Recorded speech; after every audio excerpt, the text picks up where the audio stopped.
Good evening, good evening. I'm just doing a quick link for the replay. I'm actually quite early. I started the space 5 minutes before the time it should be started. This is just so I can get my admin out and allow my speakers to get the link and, of course, join the space in perfect timing. So it's 3 minutes before 7 o'clock, and this was meant to start at 7 o'clock. So just bear with me. I'm going to be playing some relaxing music in the meantime while we wait until 7 o'clock strikes so that everybody can join the space before we get started. So thank you for coming in early. But yeah, for the sake of the replay, just hang tight and allow us about 2 more minutes before we can start our conversation for the evening.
Good evening and welcome to my space. It is officially 7 o'clock. Perfect timing. We're just waiting for one of our speakers to join us and then we'll just get started with our conversations. As you can see, the topic tonight is mental health for creatives, a topic that's very close to our hearts here at Music Unscripted and, of course, with everybody on the panel tonight. So it really, really, really is a special one for us. Crazy enough, this is actually the third year anniversary since we hosted our last physical music conference with the same topic, literally the same date, like 12 October 2019. It's wild. But yeah, just hang tight. Give us a moment as we wait for Yvette to join us. And if she's not joined within 3 minutes, then I think we can just get started. In the meantime, enjoy what my friends at work called spa music.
Okay, for the sake of time, we're going to get started. Good evening. My name is Spoken Priestess. I am a DJ. I am a music industry.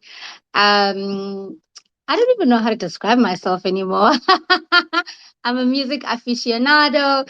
At some point, I was a culture commentator. I believe I'm actually kind of drawing myself back into that space through these spaces. And yeah, man, this is a project that we started 7 years ago. It's called Music Unscripted. And what we basically do here is we share all sorts of information, all sorts of learnings, and actually all sorts of vibes as well. We do this every single Wednesday from 7 p.m. to 8 p.m. And we have some listening sessions on here. We have some interesting conversations on here. And tonight we're talking about mental health for creatives coming off of World Mental Health Day, which was this Monday on the 10th of October 2022. I've got some beautiful, beautiful guests with us tonight. So I've got Yvette Rachikopa. She's a life coach and a life and leadership coach. She's also an author of a book called Living Consciously. The book is basically a guide to healing your past, finding your purpose, and manifesting the life that you want. She is here to join us, so we'll just stick around and hopefully, I'm sure she will be coming into the space a bit later on. And then we've got Vanessa Tseki. She's a yogi. She's a wellness practitioner and a brand strategist, as well as a music promoter. And honestly, like all things Zen, like she's got some really, really beautiful things going on her social media that I really enjoy listening to, reading, and just learning from her. So I really, really am excited to engage with her on what she does. And then we've also got Notende. She is a musician, a singer-songwriter, and beauty entrepreneur with so many years experience in the music industry, decades, if I must say. So I'm really, really honored to have all the ladies in the space tonight. Hi, Yvette. Thank you so much for joining us. We just got started, so you didn't miss much. Yeah, good evening. I'm gonna ask you to all, open your mics. I'm gonna go one by one. Hi, Vanessa. How you doing? Hi, how are you doing? I'm good. I'm good. I'm so happy. I'm so happy to have you here. I'm so glad to be here. This is an important conversation, one that's very close to my heart. Absolutely. Hey, Natende, how you doing, sis? Hey, beautiful. How are I'm you? good. I'm I'm good. good. I'm good. I'm so happy to be here. This is something that's been sitting in my heart for a long time. So I'm so happy to just, be part of this conversation. Absolutely. Thank you so Absolutely. much. Thank you so much. Yvette, hey, welcome. How you doing, sis? Hey sis, I'm good. How are you doing? I'm so happy. Like I'm cheesing from left to right. So I wish you guys could see my face. I'm good. Thanks for having me in this conversation. Great conversation to have. Absolutely. Man, let's get started. So I'm going to ask each of you what you do. So just so you can say it yourself, just so you can give us context of your practice and really your point of reference in this conversation. I need to say that we do not have mental health experts in the space. And the reason for that is because I think there are, like different experiences and different approaches to really tackling mental health. And I thought it would be really interesting to hear it from people that are in the creative industry, that are practicing in the creative industry, and also, have experiences in wellness itself. I want to see where the worlds interchange because as artists and creators, not often will we be able to afford the services of, therapists, psychologists, and those kinds of professionals. We do actually have a psychologist that often features, psychologists and therapists often features in our spaces. However, as you know, we can't always have them because their time is precious, honey. So I'm going to ask Vanessa to just let us know.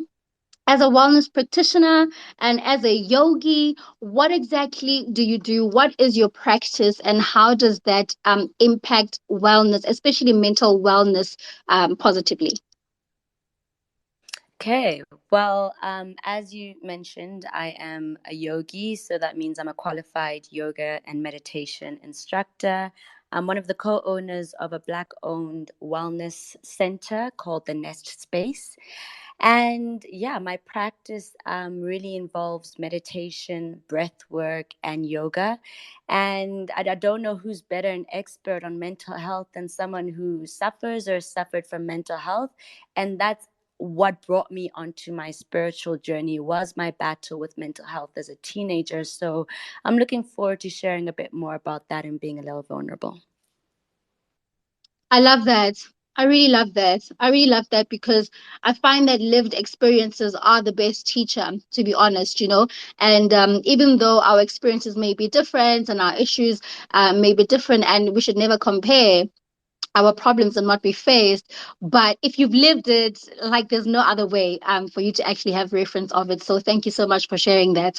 Notene, I'm going to pass the mic to you. Let us know, what you do, your life as a musician, your experience as a musician, and there's so many other facets of you that I would like for you to actually share with our audience tonight, if you're open to, and just let us know your journey, all encompassing, especially being so involved in the music industry, how you have dealt with mental wellness and maintaining that throughout the years. So yeah, a lot of people know me as a singer-songwriter, an entertainer in the music industry. But I think over time my role has changed, evolved, shifted a little bit. I started to see the effect, that the industry was having on just the mind and the heart of artists. And I had a lot of young artists, come up to me for mentorship. So I started mentoring artists. I started coaching artists as well.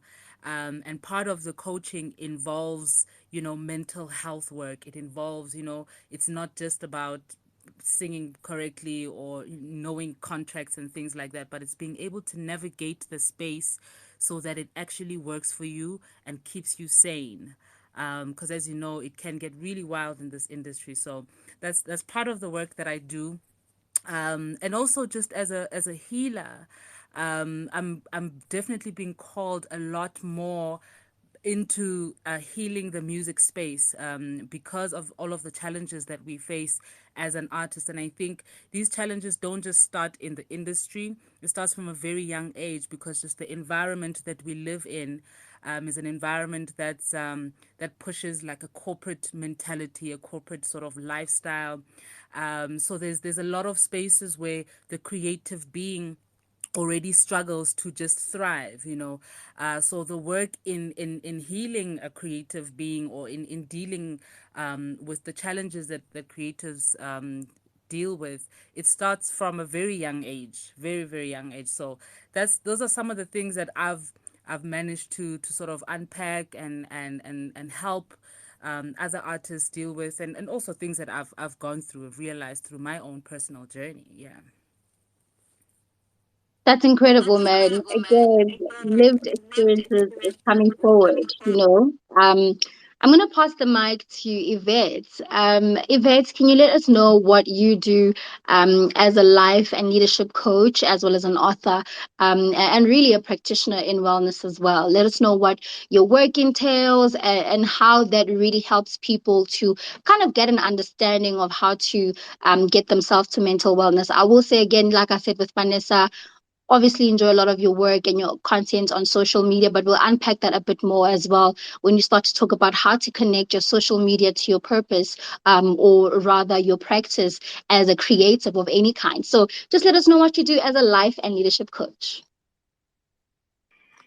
So my work is, I know I positioned myself as a life coach, so my bio says NLP life coach, but the actual work that I do is neuro linguistics programming coaching.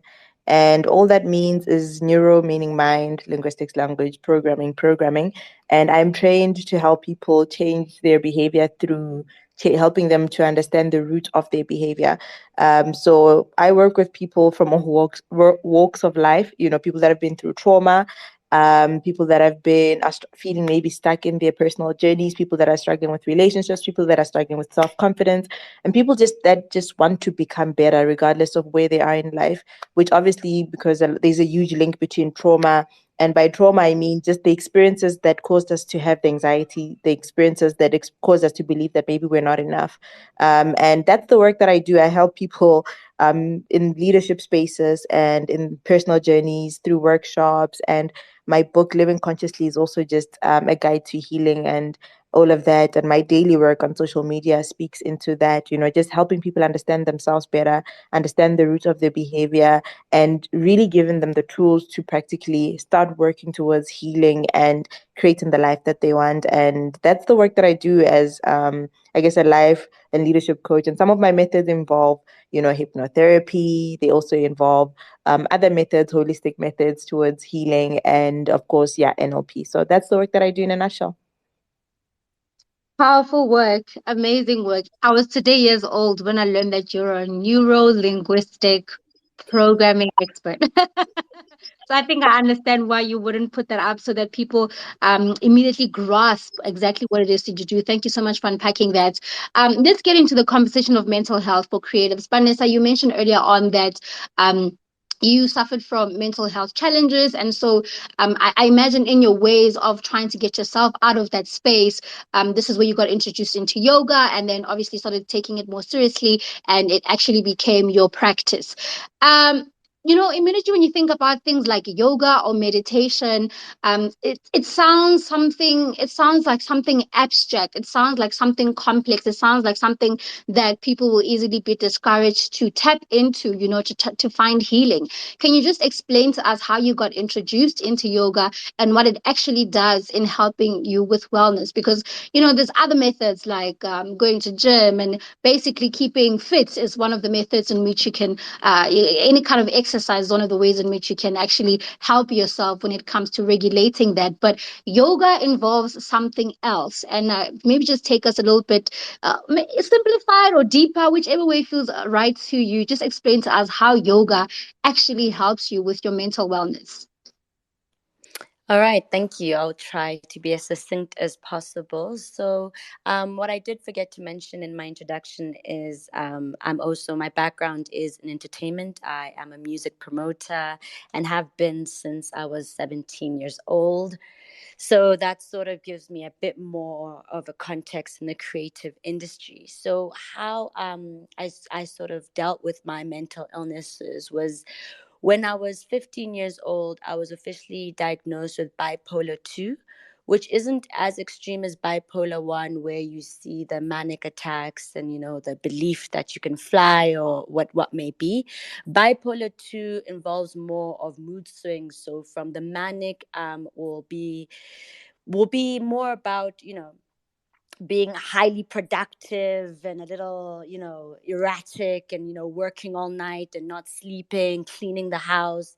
And the lows will manifest as not being able to get out of bed, dropping the ball at work, etc. So I've been classified as bipolar 2. And my mom is a psychologist, so she was able to pick up quite early on the signs of my condition. And what happened was I was sent to a clinic or a center called Bloemcare in Bloemfontein. And it was there that I met a psychiatrist and I was put on medication. And this was essentially primarily antidepressants, because what was happening in my condition due to family issues and the way I was coping with the world was I could no longer cope. And I found a way, don't ask me how, but I found a way to numb myself. So I wasn't feeling anything. And so, in order to start feeling something, and this is what often gets mistaken, is I would begin to cut myself, not to commit suicide. So I wasn't like trying to kill myself, but more I'd cut myself so I can feel something. And what it would feel like was pressure, like a pressure cooker was going on inside of me. When I'd cut myself, I would feel pain, and pain was better than not feeling anything. And obviously that alarmed my parents. And so I was sent to get the help I needed. But what they did was put me on medication that then put me back to square one, which just kind of numbed me. Antidepressants neither made me happy nor sad, angry, or anything. I was just sort of very agile. If my mom wanted me to go to school, I'd go to school. I'd do my homework. But I wasn't actually me, and I felt like a ghost of myself. I moved to Cape Town to do at UCT when I was about 17 years old. And because of the environment in Cape Town, which is a little more open to holistic healing and alternative healing methods, because of that hippie culture, I came across an organization called The Art of Living. But before then, I'd gotten my hands on a book called A New Earth by Eckhart Tolle. And that kind of transformed my life because for the first time, I understood that there was a correlation between the breath and your state of mind, how you breathe and how you feel. That was amazing because all I really was wanting to do, and most people who suffer from mental illnesses, is to balance the mind. The book gives you the theory but doesn't really give you the practice. So I joined the Art of Living, where I was able to learn a breathing technique called the Sudarshan Kriya. And it was through that journey that I was introduced to yoga, meditation, and breathing. And what the Sudarshan Kriya did was enabling me to balance my mind by doing a practice every morning. Now, unlike other conditions, I was fortunate to be able to use meditation instead of medication to balance my condition. This doesn't apply to everyone. It depends on the severity and the degree of your mental illness. So getting into yoga and meditation was primarily a tool for me to balance my mind. So what yoga is essentially is a group of physical, mental, and spiritual practices or disciplines which originate from ancient India and, which they often miss, Kemetic, which originates from Egypt, which then gives us Africans claim over this practice. And what they do is they aim to control and still the mind. That's all I needed. It was an ability to still my mind because without that practice, without the medication, my mind then goes out of balance, and there the depression and the mania comes in. That is so beautiful how you took us through the journey of the search and really basically finding something that worked for you. I'm going to bring it back to you, Yvette, learning how Vanessa found, you know, a healing place in yoga. For somebody else that is struggling to still their mind, for somebody else that still has so many other things to deal with, for example, carry trauma. There's also just like some things that we tell ourselves that become our reality. It becomes a place that which we operate from, a place of lack, a place of self-doubt. There's just so many things that creatives go through.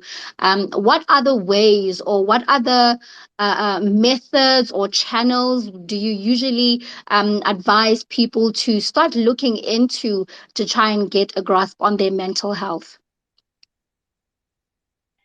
I think the main thing that I do when I work with any of my clients, and this is also stuff that I've done in my own personal journey, as I was becoming an NLP coach, is that you start at the root, because some things are things that you've been experiencing your whole life. You felt the self-doubt, but then when you get that rejection from that, and you don't get that recording deal, it takes you back to your childhood when you were rejected, or when you feel like you failed at something and then you're so hard on yourself. It takes you back to the time when you were a child or growing up, or when you're rejected by your friends, or when you failed at something and then you were beaten or shouted at, or treated like you're not good enough. When so there are all these experiences that you have when you're much older, and some of them kind of link with the experiences that you had when you're younger. Therefore, your brain isn't able to tell that, oh, I'm not a child anymore. This rejection doesn't mean there's anything wrong with me, or this person of making a mistake doesn't make me a failure, or if I do this, I'm not going to get punished or rejected or anything. Your brain really thinks that and takes you back to the time where you felt helpless, and then all those emotions, the sadness, the fear, the anger, the anxiety starts resurfacing, and then you kind of live that pattern continuously because how there's this quote that goes around like, whatever you don't resolve kind of repeats itself, so it's like your life kind of happens in patterns where you have certain experiences, you experience rejection, and then you internalize it. You have certain experiences, you experience failure, and then you're like, oh, maybe I'm not good enough, maybe this is not the path for me, and then you find that it keeps happening, because it's something that you need to kind of stop internalizing. So the method that I use is that always start at the root, understanding why that happens. Why do you feel anxious when somebody doesn't choose you you? Or why do you beat yourself down so much when you make a mistake? Why do you why do you go out of your way to please people even at your own expense, you know? And for someone who's maybe a creative, you know, you find that maybe you're compromising your creativity to appease others, to make people approve of you. Or maybe, you know, you're rejecting yourself because people are rejecting your music, and it's like your music is separate from you or your art is separate from you, but you internalize everything. So we start at the root, we understand the why, you know. So I often help my clients to find, when did this start?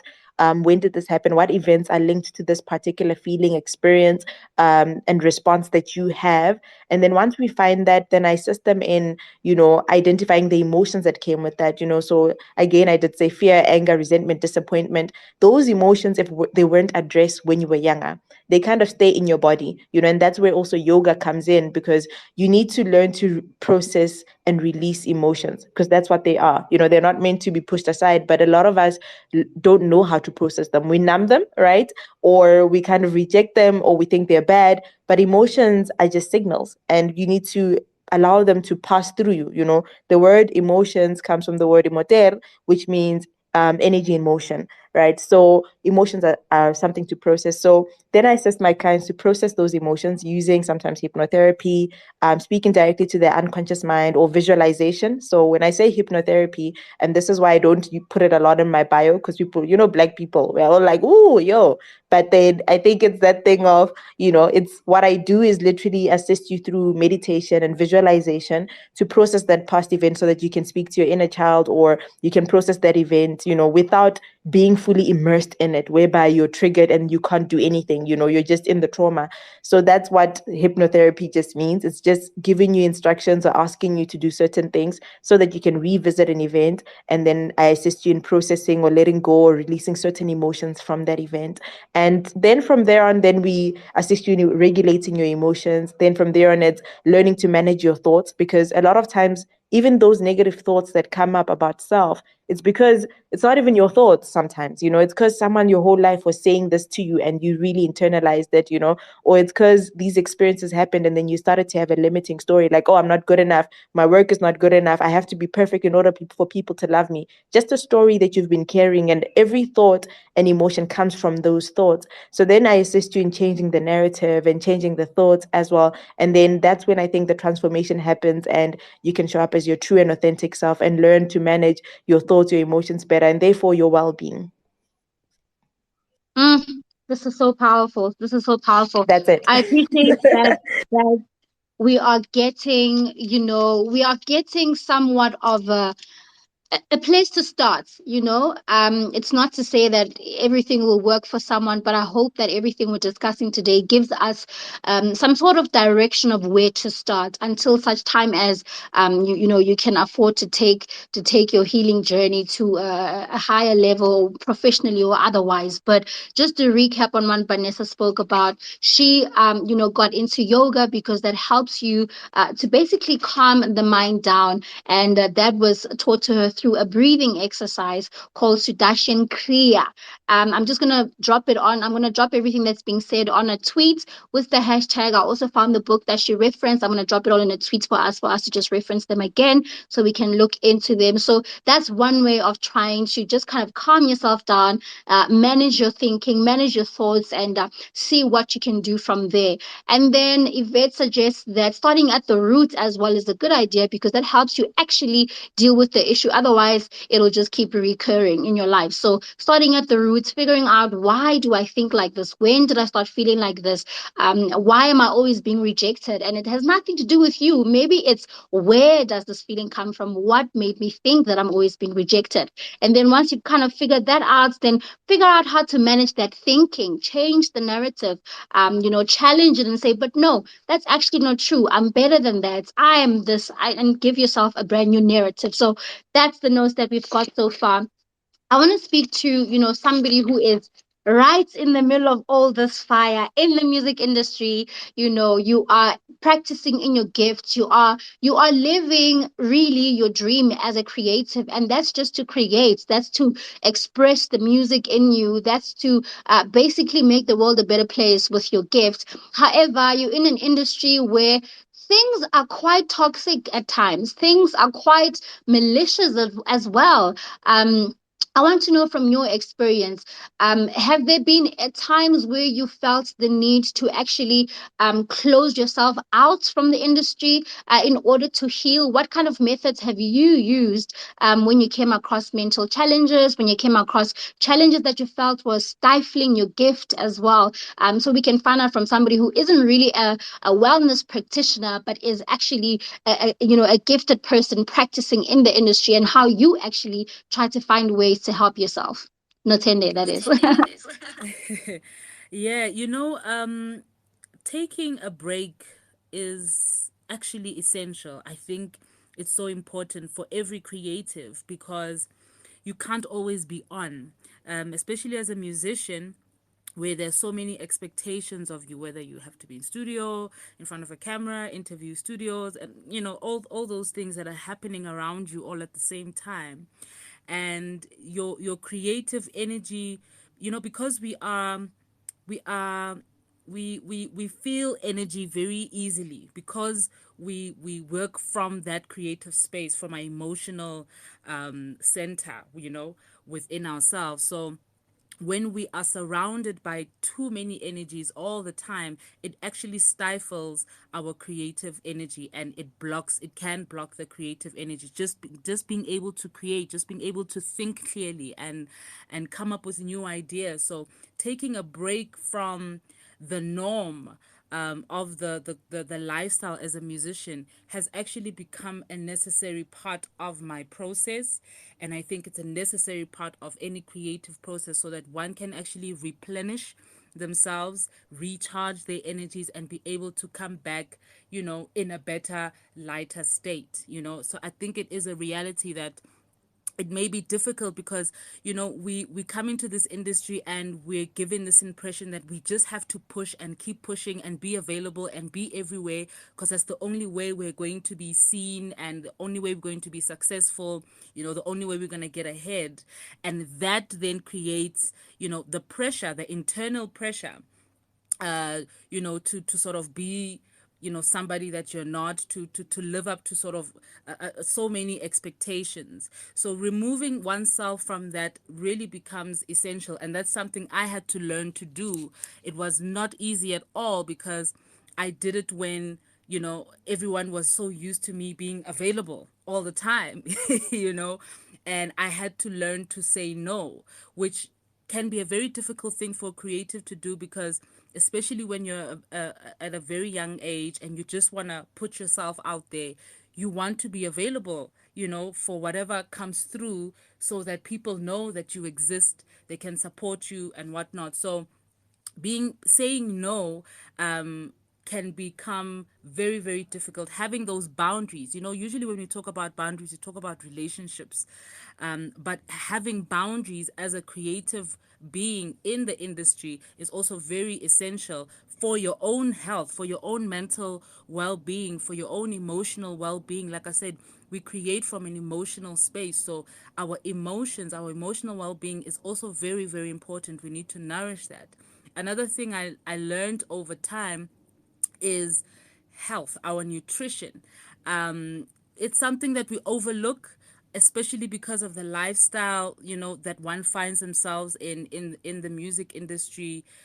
There's a lot of alcohol. There's just a lot of, junk food, takeouts. You're always on the road. And we used to watch whatever shows we used to watch back in the 90s, 80s, and we used to see these artists with chefs and whatnot, and we thought they were being all, diva-ish and all of those fancy words that would give them. But I've come to understand the importance of some of those things, because when you are well nourished, you are able to be more productive. Your vitality is stronger, especially if you've got a very busy schedule. Your body becomes more able to take on all of that work. But if you're constantly feeding yourself things that are not nourishing you, it becomes very difficult to maintain that lifestyle. It becomes very difficult to keep up with, having 2-3 shows every day, and everything that comes with, being in the entertainment industry. So nutrition has become a very, very important aspect of being healthy mentally as well. It also helps with your mental wellness, and I'm sure the other ladies can attest to that. That the healthier you eat, the lighter you feel, the more clarity you have, the more balanced you feel within. So that is also an important thing that I've had to learn over time, and it's something that I also try and coach with the students that I coach. I try and teach them to take care of their bodies, because your body is what is needed, whether you're in studio, whether you're on stage. It is your tool, and if you're weak, then it becomes very difficult to actually be productive. Another thing that I've come to realize as a creative, like I mentioned earlier, that a lot of the challenges that we experience actually start at a very, very young age because of the environment that we grow up in, just the society that we grow up in, where maybe music is not seen as anything serious. Maybe in your family they think, making music is nothing to take serious. You should rather do something a little bit more corporate. So already you become stifled, although you may not completely be able to articulate or realize it at that time. But it's almost like all these little challenges start chiseling at our creative energy, and then eventually it creates what a sort of a toxic mental space that we now breed and create from, and it becomes very difficult to navigate through the industry.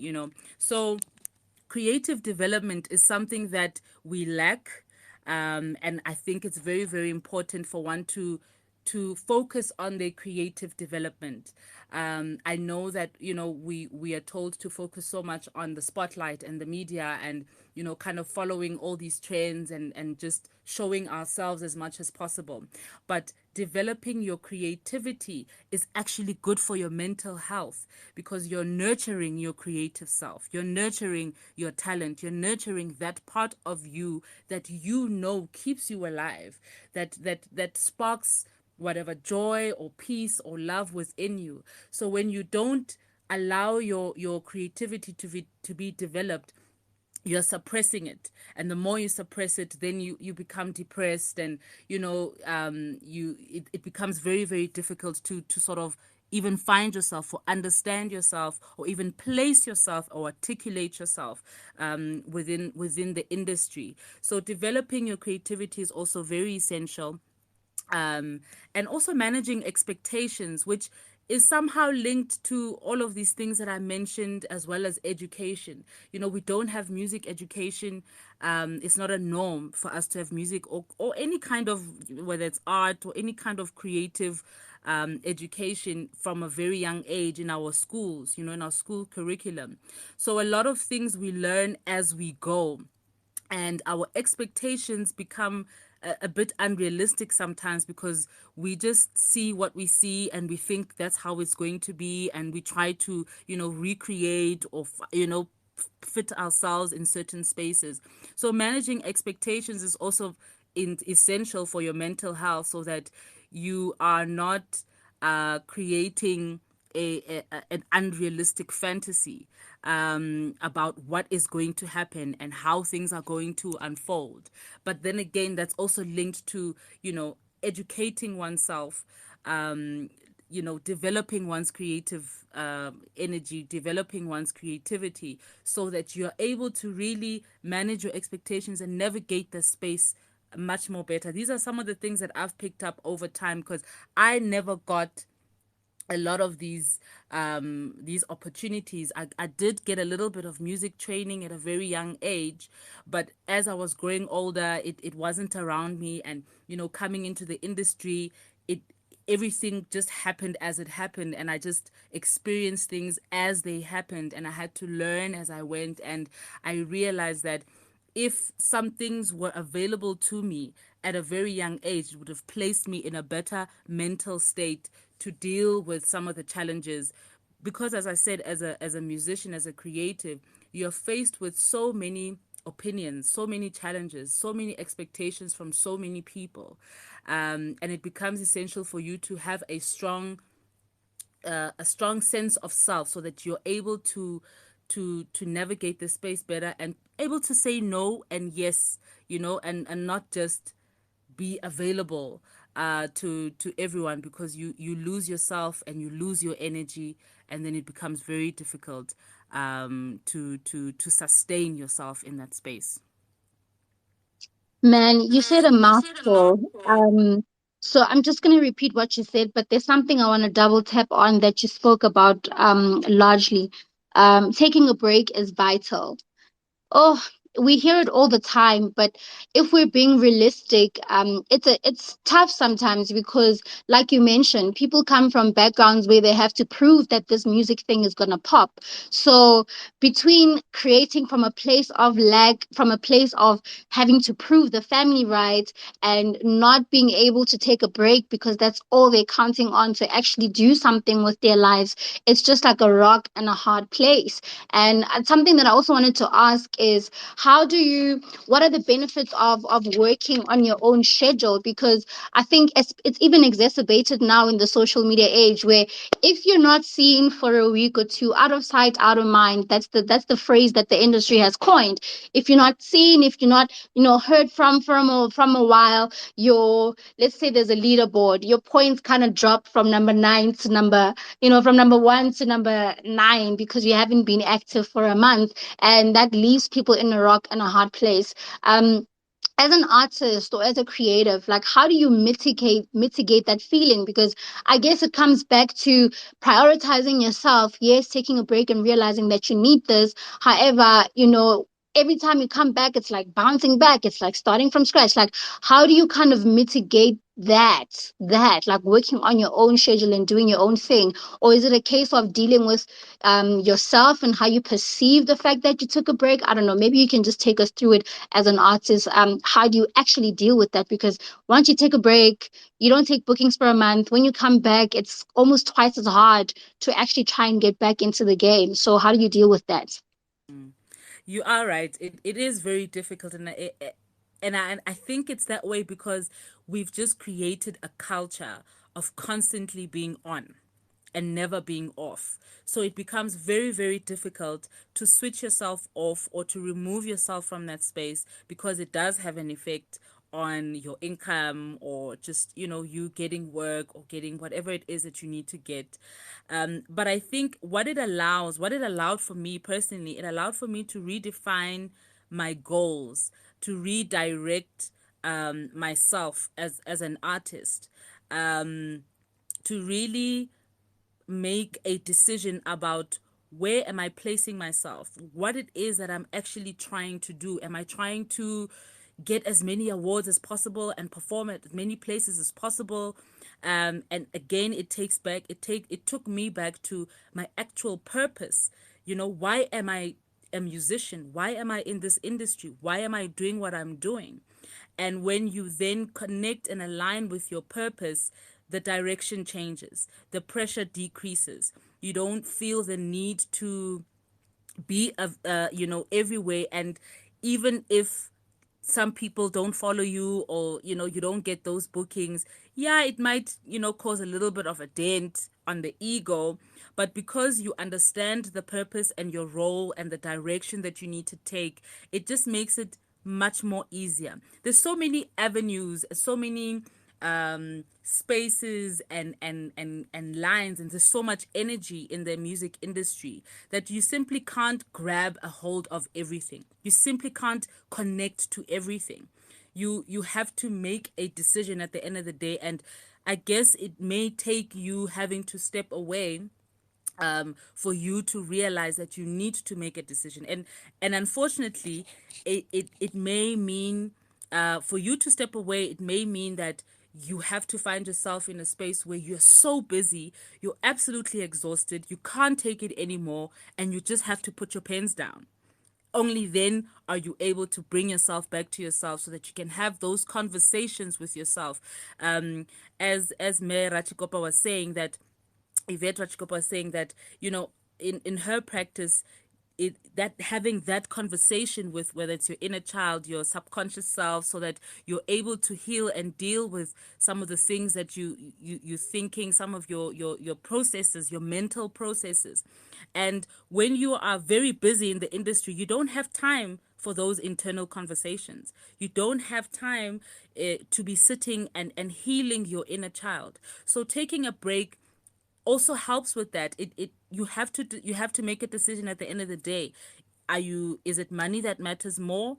In that moment, especially if you're extremely exhausted and you're extremely depressed and you're going through the most and you're at your lowest, money won't matter, because you need to heal. You need to feel better about yourself. You need to feel okay about yourself. So for me, it was that. It came to that point because I had been so used to just, running on the mill, that I didn't understand what taking a break meant. I didn't understand the importance of it.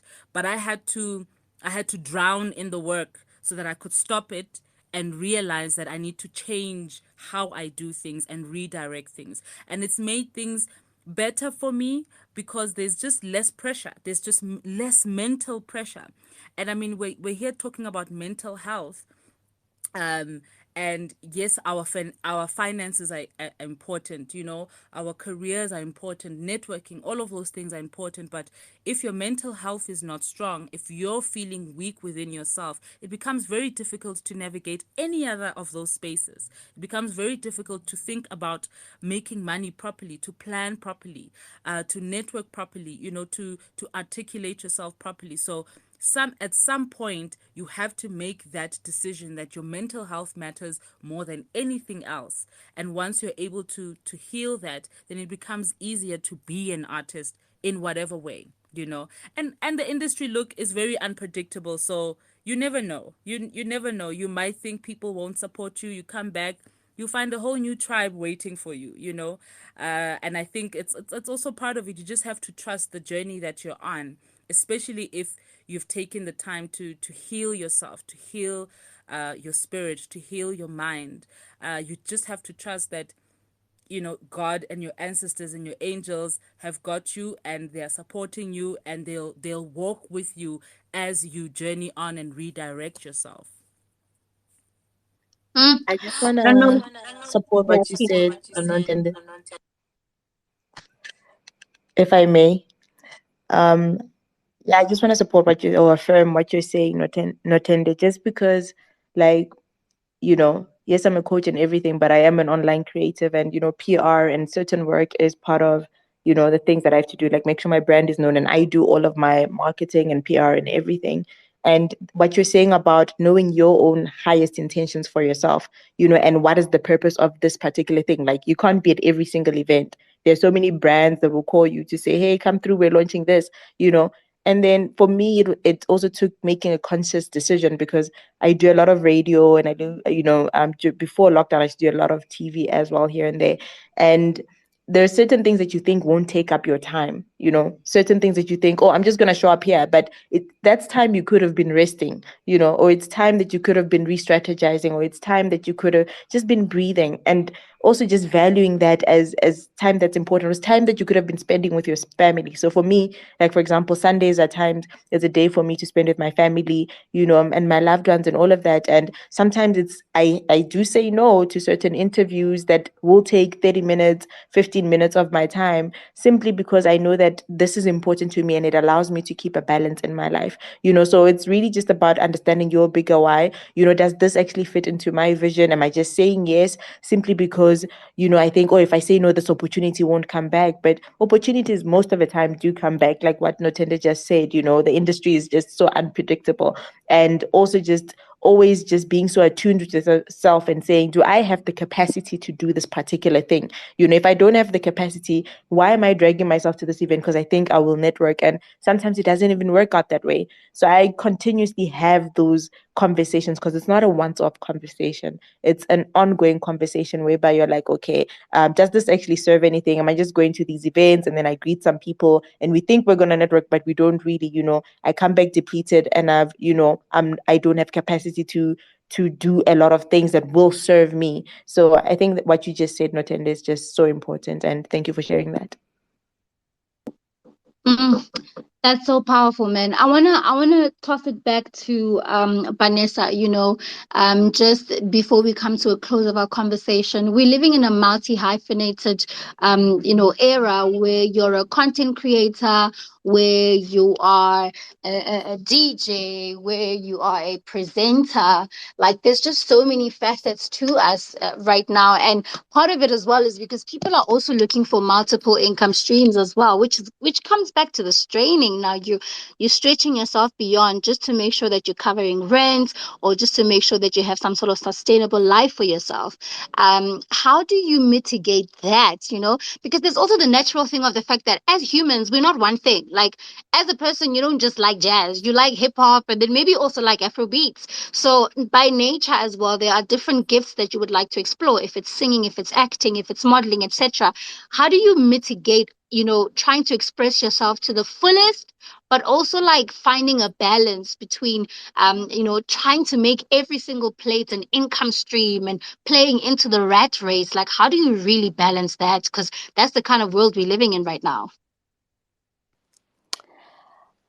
That's a good question. I don't know if I have found that balance yet, but you're right. As a creative, we tend to face a lot of challenges when it comes to our mental health because of that. The inconsistent or unpredictable work and income, especially during COVID, or just having in general a lower income than other professionals, kind of exasperates any mental health challenges that you'd be facing. We talk about getting the bag and making sure you have the money needed to sustain yourself, but where do you draw the line? I think going back to what Yvette mentioned, it's really just understanding what your why is. What's your purpose? Why are you doing what you're doing? Once you have a clear understanding of your why, and then you can then break it down to how you're going to express that why, then it's a lot easier to see how things kind of support that why. But if you don't have a sense of why, then you're just taking everything and anything. And if anything, that actually comes to bite you, especially in this industry. Because I'll find that, if you're a yoga teacher and then tomorrow I'm singing, it takes a long time for people to come onto that bandwagon and support my singing career. People tend to like to put you in a box, which isn't a positive thing. So unless you can wholly back what you're doing and tie it back to why your purpose, then I think you should just, you want to just sort of protect yourself with that understanding of, I'm doing this because it links to my why. If you can't create that link, then perhaps that's something that you're going to have to let go. But I mean, then again, it's really difficult. I don't consider myself an influencer. I don't consider myself a content creator. But best believe when the brands come with money, I'm like, yep, I could really do with that money. What do you need me to do? So I'm gonna sit on a high horse and claim that, you've got to be, what's the word, sort of like discerning about what you get. I think as long as it doesn't conflict with what I stand for, if it's a juice that's vegan or health conscious, then why not? But if it's alcohol, then maybe that's not the road I should be going on. So that's just kind of my 2 cents, but by no means am I the the governing body on such. I love that. I actually had a question written down earlier on. I don't know if it's sounding, if it's for the sake of sounding it off or just confirming. But and any one of you can answer this. But because you were speaking about different kind of things that you do and linking it back to your why, does your purpose change? Does purpose change from one phase in your life to another? Because there was a time in our lives, when we were much younger, I think, and maybe even now, depending where you are in your life, there's this constant search for purpose, like searching for your purpose. And once you find it, that's where you should be at. And sometimes I feel like your purpose is different, or maybe you can have different purposes. Like, if any of you can help us put into context, the conversation of purpose. Does your purpose actually change, or is it consistent throughout your life? Um, Do you want to take that, Nathan? Okay. I'll be brief. I think purpose evolves. I think, we're here on earth on a mission. Whatever that mission is, we've got an agenda. And maybe that agenda, there's like 100 points on that agenda. And once you've ticked one, which could take from the age of 7 to 11, then you move on to the next phase of your mission or of the purpose. I really think purpose evolves. I don't think there's one particular thing that we are supposed to be doing.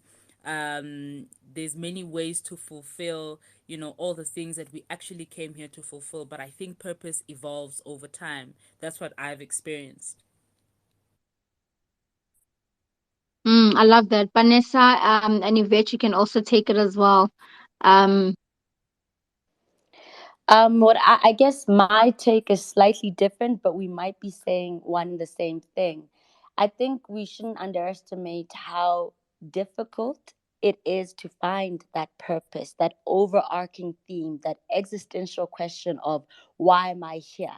That is a journey, a life journey in of itself. But if for some magical reason you have found that your purpose, then in essence, no, I don't believe your purpose changes. I think it stays the same, but how you express it and how you manifest changes throughout time. So then I think that does tie into Natenda's point on evolution.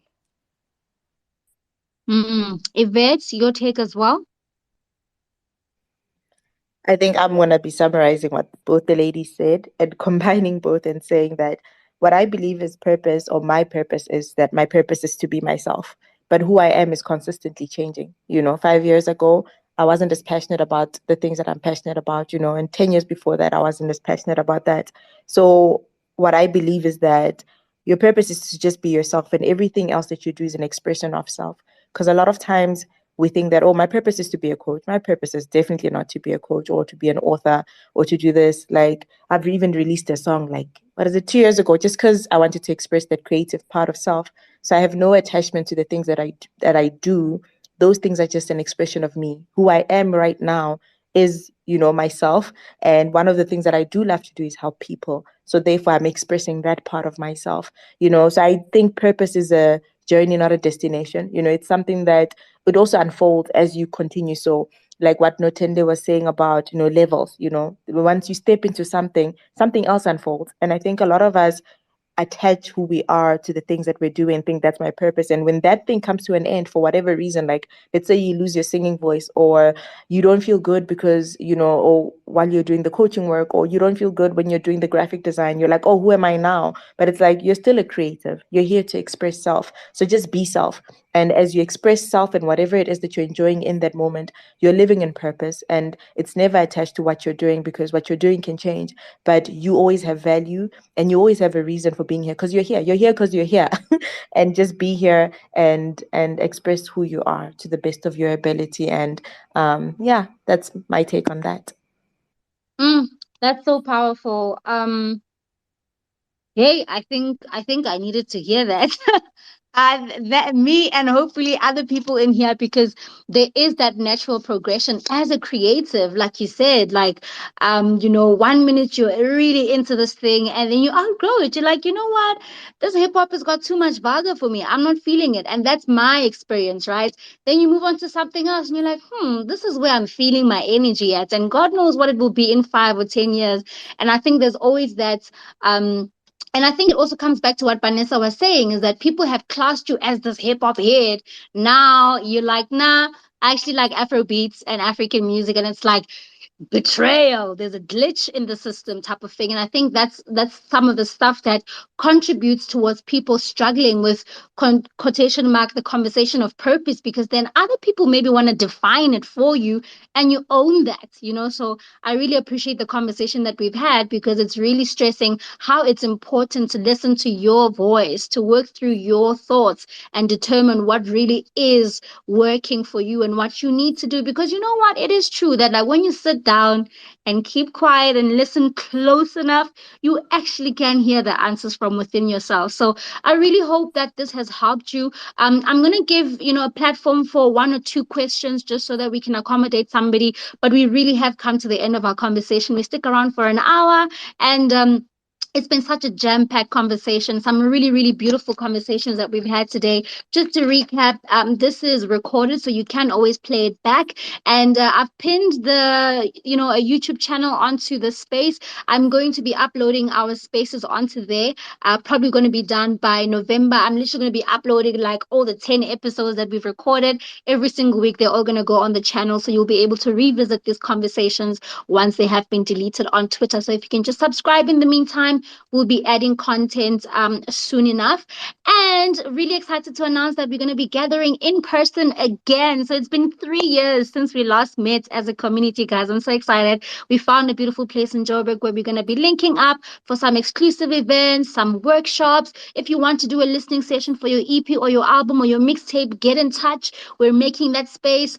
Psycho Beats, I don't know if he was here, but he likes to play us beats. We're going to be having producers playing us beats. Anything you want to do as a creative in the space, you are more than welcome, to hit us up and let us know how we can help you bring your events to life with minimum budgets. Okay, we're not running we understand our challenges as a creative community, so we're going to work with your budget. We're going to work together, pull strings together. There's so many people in this community that are always willing to help, and this is why we're doing Music Unscripted.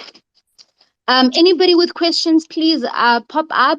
Don't be shy. This is a safe space. And yeah, a lot of you are regulars on here, so you know that this is a safe space. Please request the mic and come up if you do have a question or two for any of our speakers. Yeah, man, like quick recap, purpose is just being you, man. Like, do what moves you, do what moves your spirit. And if one day you figure out that that doesn't move you anymore, it is okay. Do not fight yourself. Do not force yourself to be fitting into a box that was given to you 10 years ago. Move into the new rhythm of where your spirit is taking you. There's probably a reason why there's a different song in you. Follow that. And I believe that the guides and everything you believe in will support you in that mission. Ways that you can regulate yourself when you're not feeling too good, when you're having some mental challenges, when you're not feeling great, you've got a creative block. Try breathing exercises, research yoga. There's a lot of yoga videos on YouTube, or you can just follow Vanessa. She hosts a lot of these sessions, and you can learn so much from her as well. There's so many lessons that she drops on her Instagram that I like to follow, particularly including stuff that are related to the elements of life. Like, she'll teach you stuff about the moon and all sorts of stuff. It's still fascinating. So get to know yourself better by learning different ways that you can regulate your mind. Yoga is one of them. You can try meditation as well. And please, meditation doesn't have a template. Yes, it is. The idea is to kind of still and calm your mind, but don't be intimidated, right? I want to boss or meditation. Do it the way that it makes sense to you. If it's cleaning, that's your form of meditation. If it's doing something that kind of spring cleaning and then undoing your cupboard and getting rid of some stuff, making space in your apartment, that's some sort of meditation. Giving yourself some air, taking a walk. Take it easy until you get to a point where you can actually meditate deeply in the different ways that other professionals do it. Another way to regulate yourself is to take a break. Take a break. You hate to hear it, but you don't have a choice. There's no point in pouring from an empty cup, guys. It does not work. It's pointless. You're just wasting your time and you're digging yourself into a very difficult space. So do take a break, even if it's for a week, even if it's for a month, however much time you need. Take a break and go visit family. If you have that privilege or opportunity or blessing, go visit family. Go see your uncle. Go see your favorite auntie. And usually that really brings out the best in you and gives you some sort of affirmation that you've been looking for. Another one that was mentioned, I like a notebook. I'm in this school for real. Look at some books that can help you. A book that Vanessa mentioned is A New Earth by Eckhart Tolle. I did post the link. Just search the hashtag. The link is up. I found it on Take a Lot. It's also available on Amazon. So just check it out, read through it, and see if it gives you anything and so some sort of guidance that you can actually work from towards finding yourself. And Again, something that you can try is writing down your thoughts, right? So start from the root. Start asking yourself, why do I feel like this? You know, when something happens and you have a feeling that you don't like, if it's fear, anger, anything, and it doesn't make you feel good, ask yourself, why am I feeling like this? Why am I taking this personal? Why ke tsere ka chest taba enana? And maybe there is something deeper than just, you know, the rejection letter or not getting approved for whatever it is. And start to work yourself back to undoing that thinking that you're not good enough, or that, you know, you need to work harder, or that, like, can I just say that firstly, as artists, for example, if you miss the release date of your song that you never announced to the public, we don't even know that the song existed. It's an example I like to say to artists, like, hey, don't be so hard on yourself. You missed the release date, but that's only a date that you knew, like nobody else in the entire world knew that you were dropping a song on the 20th of October. So don't be so hard on yourself, you know? So stuff like that, like really rationalize and undo some of our thinking and just be kinder to ourselves is basically like a good start to regulating and working ourselves back to wellness. It seems that nobody has a question, so I'm going to end the space. Ladies, thank you so much. I'm so blessed to be firstly walking in the same generation as giants like you guys. I admire you, ladies. I love you all so much, and I'm just really, really inspired by your work, and I'm really grateful that you were able to join us here and share such important information. It is recorded so anybody else can catch up on it. Thank you so much for taking your time to join us. I really, really appreciate this. Yay! Thank you Oh for having man. us. Yeah, thank you so much. It's been so good. Thank you so, so, so much.